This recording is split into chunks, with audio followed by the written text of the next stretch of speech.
Assalamu alaikum students, my name is Muhammad Usman Salim. I am from UGI Chemistry Department.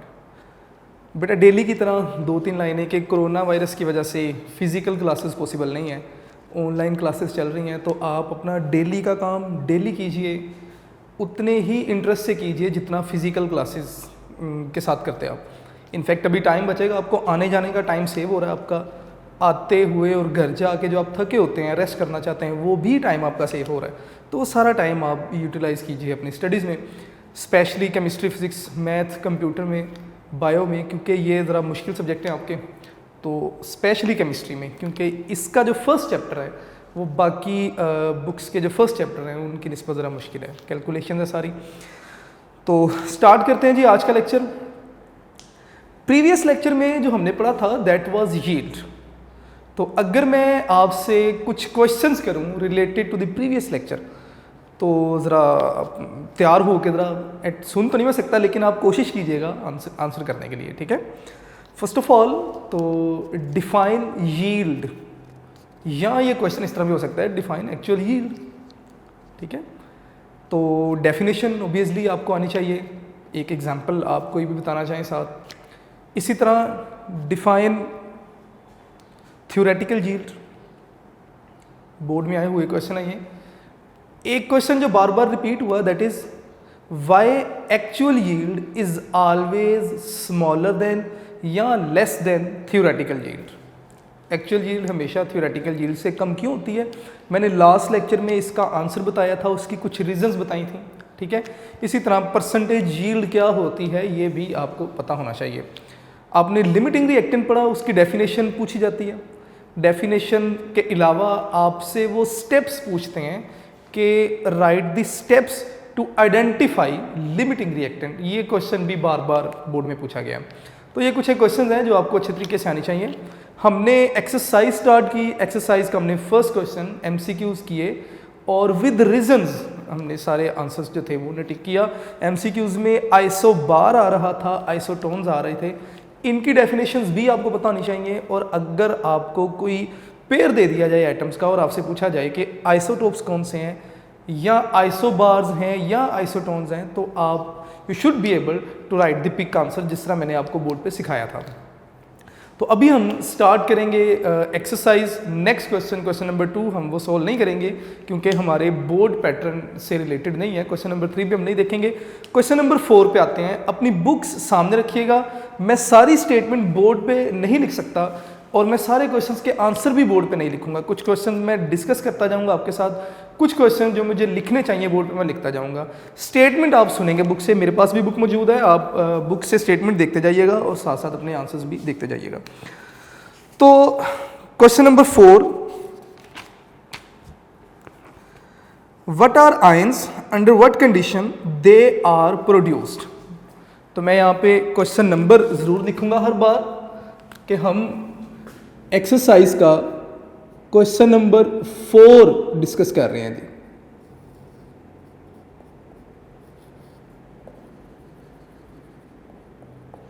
उन्होंने आपसे पूछा कि ions क्या हैं, तो आयंस की डेफिनेशन तो ऑलरेडी हमें आती है, हमने इसके ऊपर काफ़ी टाइम भी जो था वो स्पेंड किया, तो ये मैं टिक कर रहा हूं कि ये ऑलरेडी आप लोगों को आती है, ठीक है। इसके बाद आयंस की प्रोडक्शन के बारे में आपने बताना है। तो नेक्स्ट हेडिंग बेटे मैं यहाँ पे प्रोडक्शन लिख रहा हूँ, जो इस क्वेश्चन में सेकंड जो पार्ट था इस क्वेश्चन का, कि आयंस को आप प्रोड्यूस कैसे करते हैं।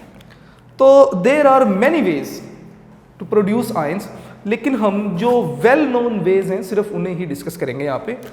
पहले तो अगर आप क्या कर सकते हैं, आप सोल्यूशन बना के भी आयंस प्रोड्यूस कर सकते हैं, ठीक है, बाय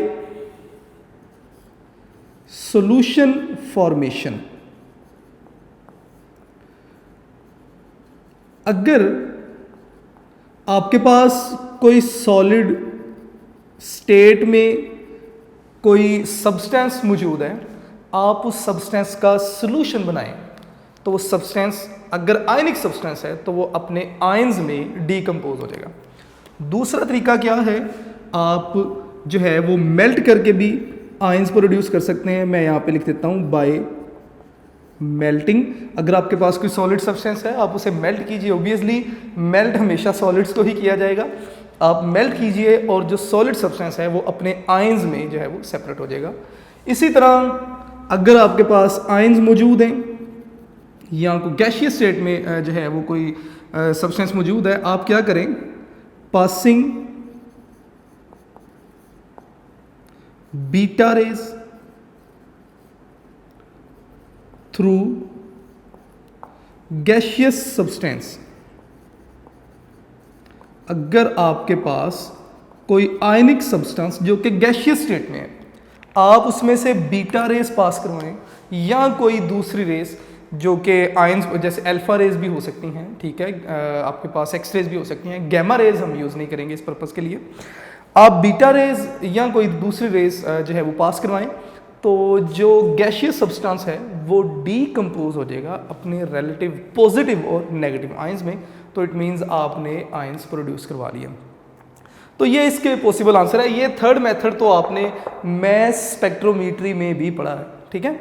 नेक्स्ट चलते हैं जी क्वेश्चन नंबर 5 की तरफ। What are isotopes, how do you deduce the fractional atomic masses of elements from the relative isotopic abundance, give 2 examples in support of your answer. आपने क्या करना है, आपने क्वेश्चन नंबर 5 में सबसे पहले बताना है कि आइसोटोप्स क्या हैं। मैं साथ साथ बोर्ड की भी सेपरेशन करता जाऊंगा ताकि हम क्वेश्चंस को सेपरेट भी कर लें। क्वेश्चन नंबर 5 है बेटे,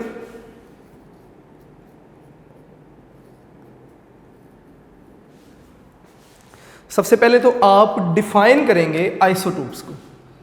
तो आइसोटोप्स की डेफिनेशन तो हम ऑलरेडी अपने जो थ्योरेटिकल लेक्चर्स थे बुक के हम कर भी चुके हैं कि एटम्स ऑफ एन एलिमेंट, ये जो 3-4 वर्ड मैंने बोले ये ज़रूर आपने याद करने हैं। आपने डायरेक्ट एटम्स की बात नहीं करनी, आपने कहना है atoms of an element which have same atomic number but different atomic mass are called isotopes of each other and this phenomena is called isotopy discovered by सोडी।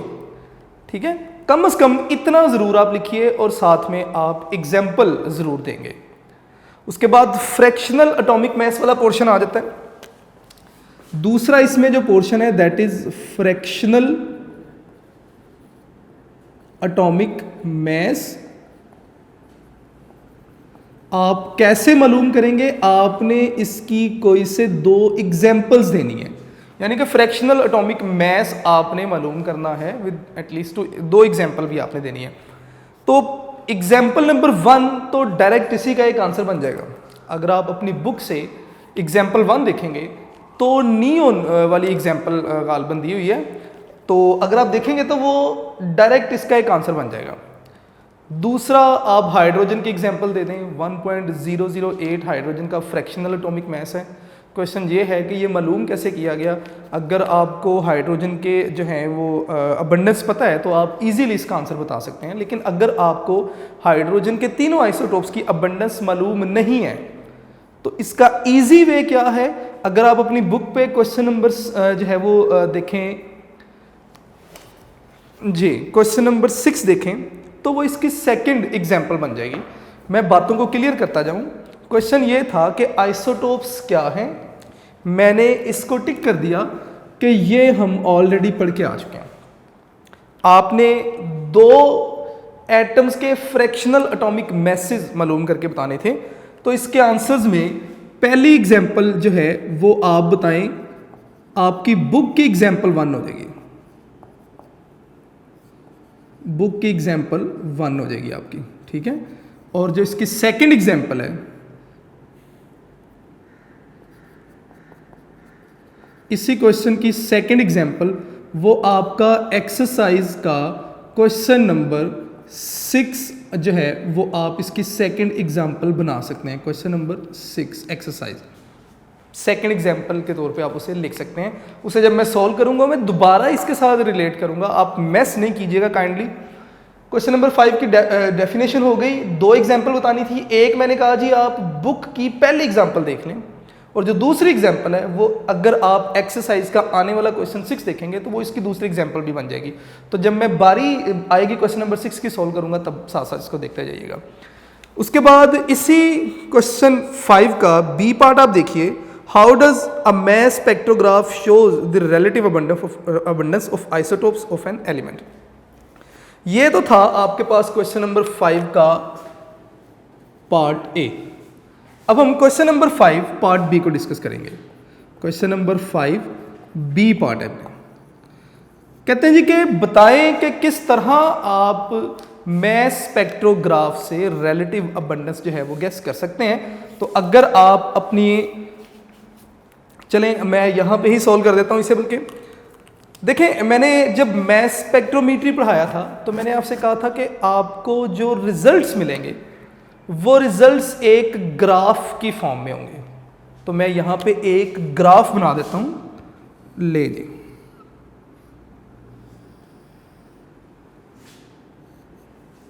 हमने नियोन की एग्जांपल को भी देखा था, मैं नियोन की एग्जांपल यहां पे लिख देता हूं। नियोन के 3 आइसोटोप्स हमें मिले थे, नियोन 20, नियोन 21 एंड नियोन 22। ये नियोन के लिए मैं लिख रहा हूं बेटे, जरा ज़हन में रखिएगा। अब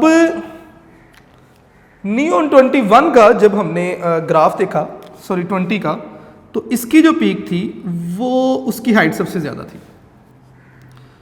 इसी तरह 21 की जब हमने पीक देखी तो हाइट सबसे कम, 22 की पीक देखी तो हाइट 20 से कम, 21 से ज़्यादा।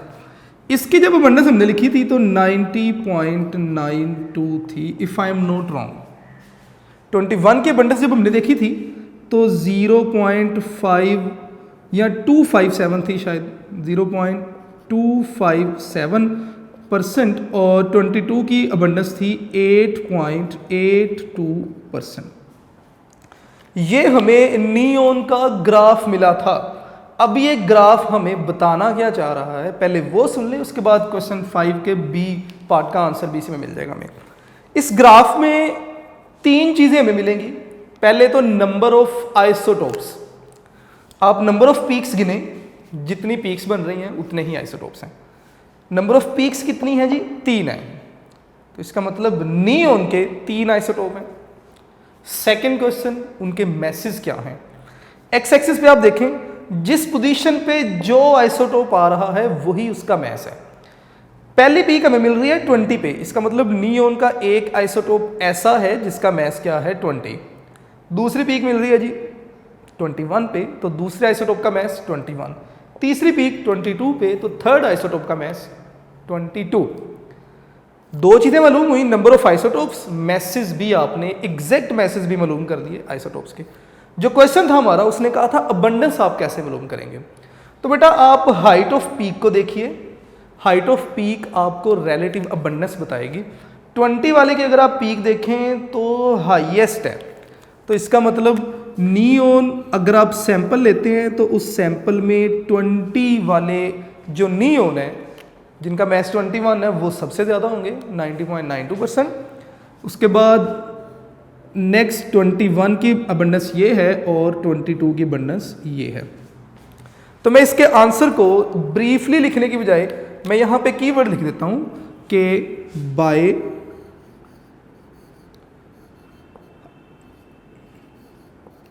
Height off peak. आप हाइट ऑफ पीक देखिए और आपको आंसर मिल जाएगा। ये बेटे इसका आंसर होगा जी,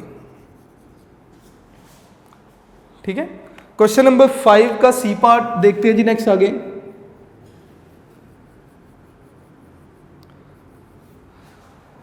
जी क्वेश्चन नंबर 5 सी पार्ट देखिए, वो कहते हैं जी कि what is the justification of 2 strong peaks in the mass spectrum for bromine while for iodine only 1 peak at 127 AMU is indicated। अब बेटे ब्रोमीन मैं पहले यहां पे लिख दूं, क्वेश्चन नंबर 5 और सी पार्ट है।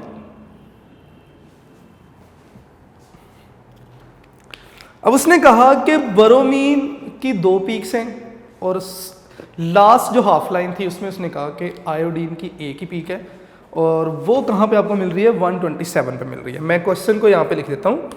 उन्होंने कहा जी कि ब्रोमीन की 2 पीक्स आ रही हैं आपके पास, जबकि आयोडीन इसकी एक ही पीक आ रही है। ब्रोमीन जो है, अब देखिए नंबर ऑफ पीक्स हमें क्या बताता था, ज़रा इस वाले क्वेश्चन से दोबारा देख लें। मैंने आपसे कहा था कि 3 इन्फॉर्मेशन आपको यहाँ से मिलेंगी। पहली, नंबर ऑफ पीक्स गिने, आपको नंबर ऑफ आइसोटोप्स मिल जाएंगे। दूसरी, एक्स एक्सिस पे देखें पोजीशन को, वो मैस है। तीसरी इन्फॉर्मेशन, हाइट ऑफ पीक आपको अबंडेंस बता देगी। अब क्वेश्चन में उसने कहा जी ब्रोमीन की 2 पीक्स मिलती हैं आपको, तो इसका मतलब ब्रोमीन के कितने आइसोटोप हैं, 2 आइसोटोप हैं। बिल्कुल ठीक कहा आपने।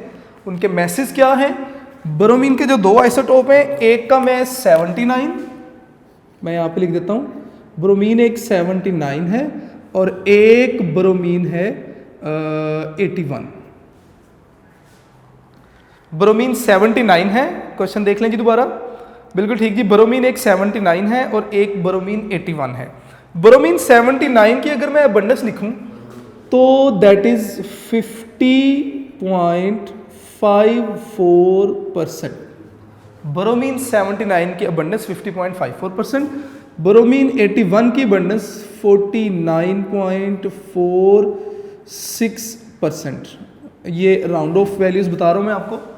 तो इट मींस कि दोनों जो आइसोटोप्स हैं उनकी अबंडेंस तकरीबन 50-50% ही है। तो इसीलिए आपको ब्रोमीन की 2 स्ट्रॉन्ग पीक मिलती हैं। अगर किसी एक आइसोटोप की अबंडेंस ज़्यादा होती है तो ऑब्वियसली उसकी पीक जो है वो ज़रा हाइट पे होती है as compare to the second one. दोनों की जो आपके पास अबंडेंस आ रही तकरीबन 50% ही आ रही है, तो इसीलिए 2 स्ट्रॉन्ग पीक्स हैं ब्रोमीन की।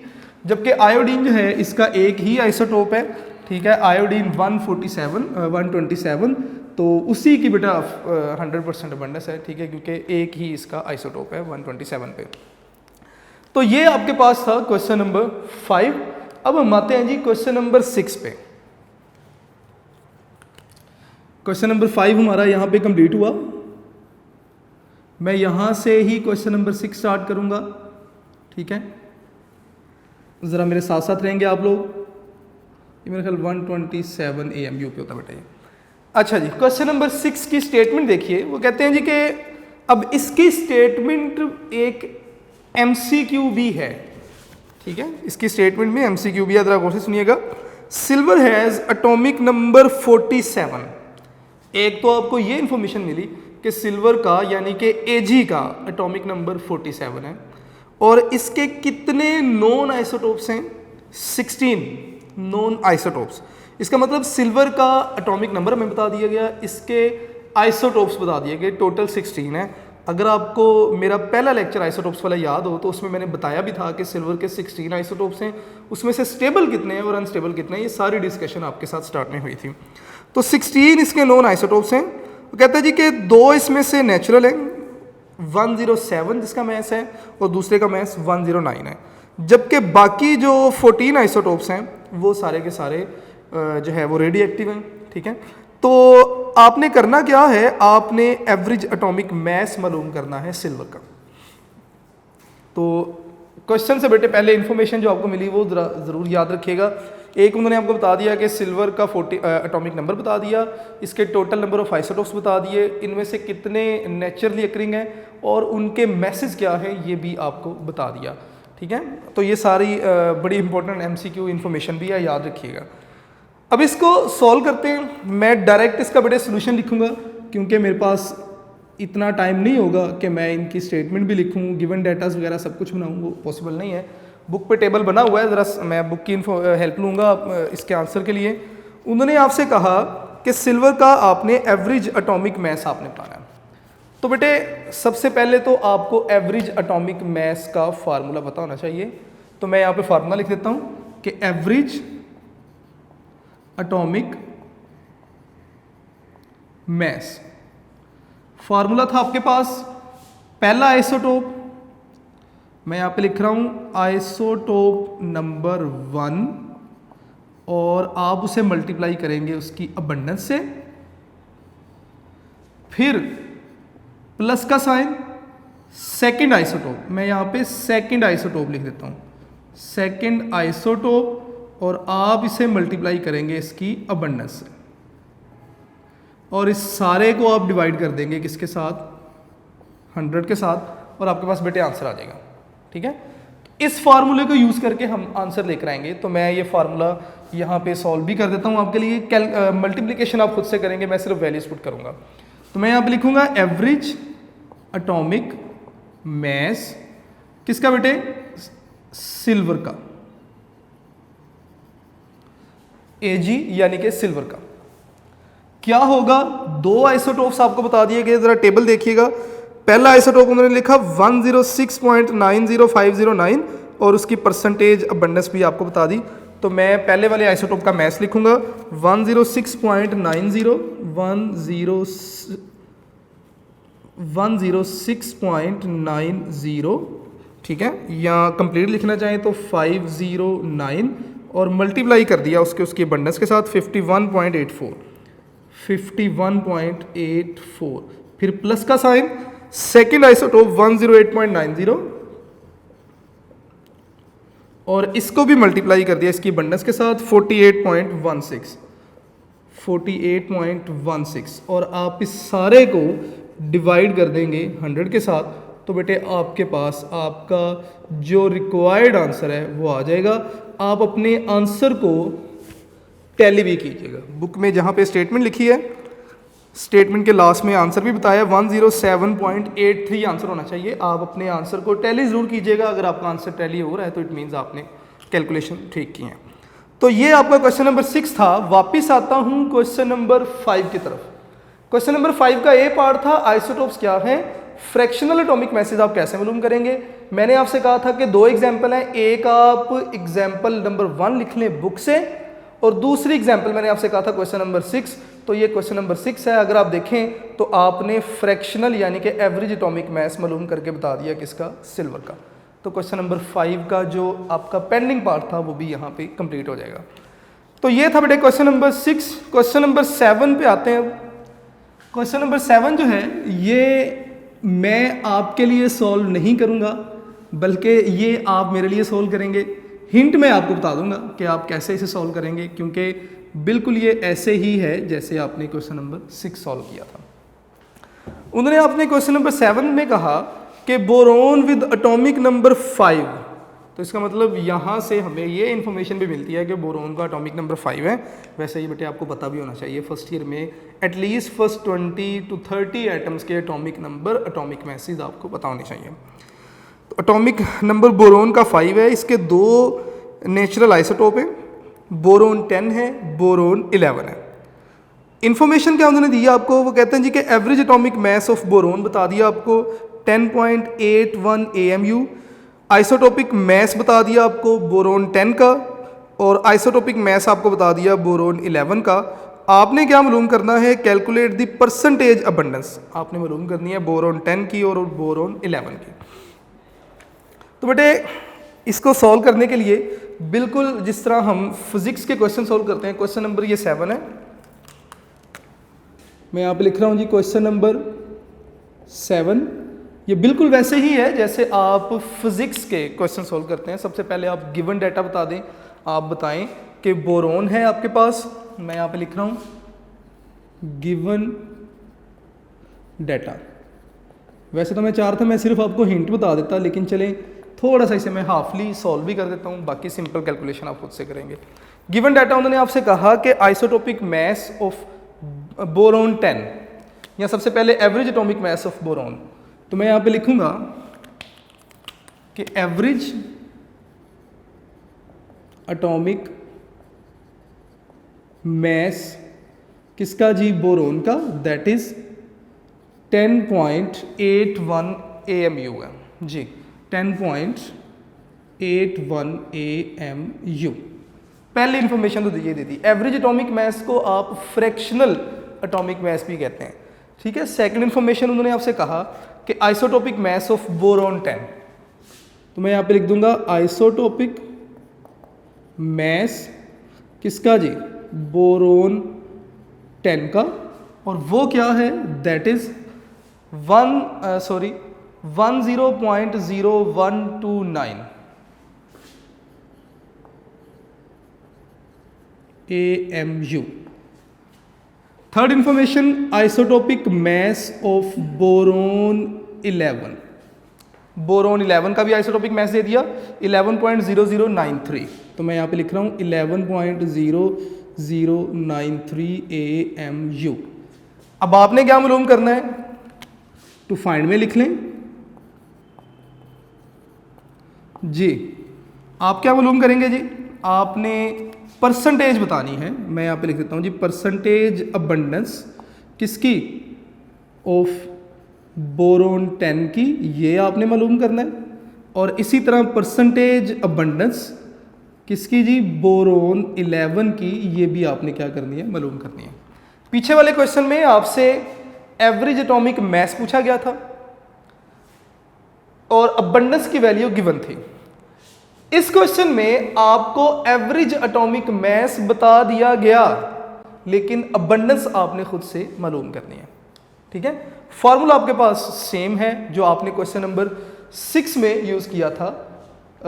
एवरेज एटॉमिक मैस के लिए जो फार्मूला यूज़ किया था, isotopic mass, abundance, second isotopic mass और अबंडेंस.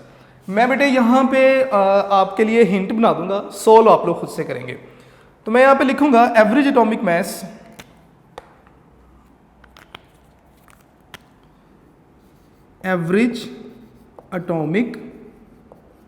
मैस ऑफ बोरोन, ये किसके इक्वल होगा, मैं यहाँ पे लिख रहा हूँ.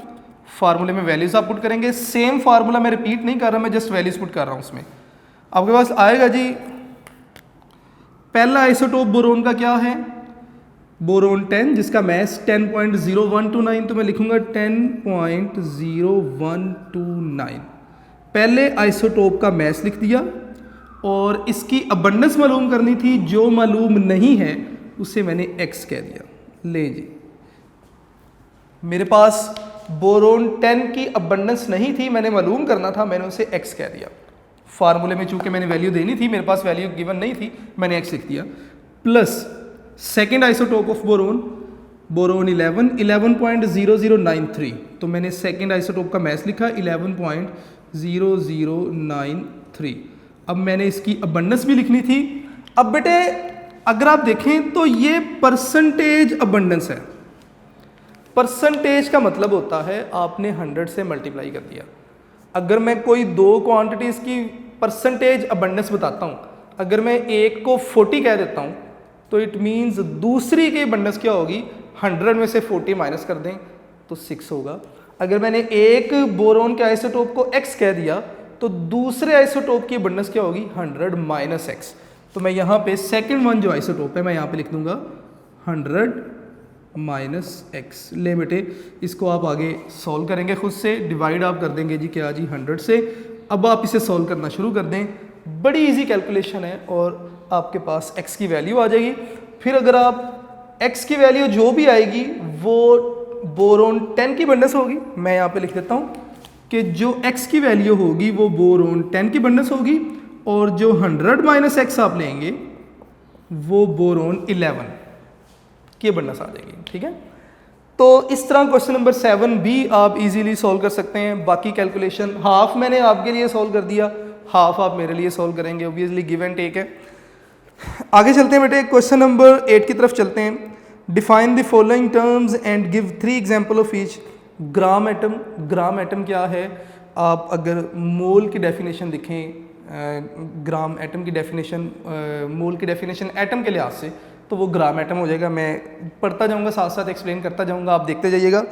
ग्राम एटम क्या है, वो कहते हैं जी कि if atomic mass of an atom expressed in gram then it is called gram atom, gram mole और सिंपली मोल.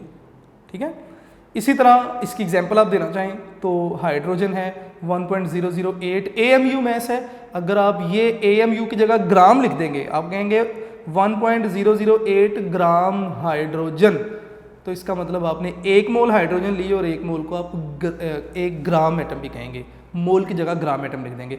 अगर 2 मोल हो तो 2 ग्राम एटम.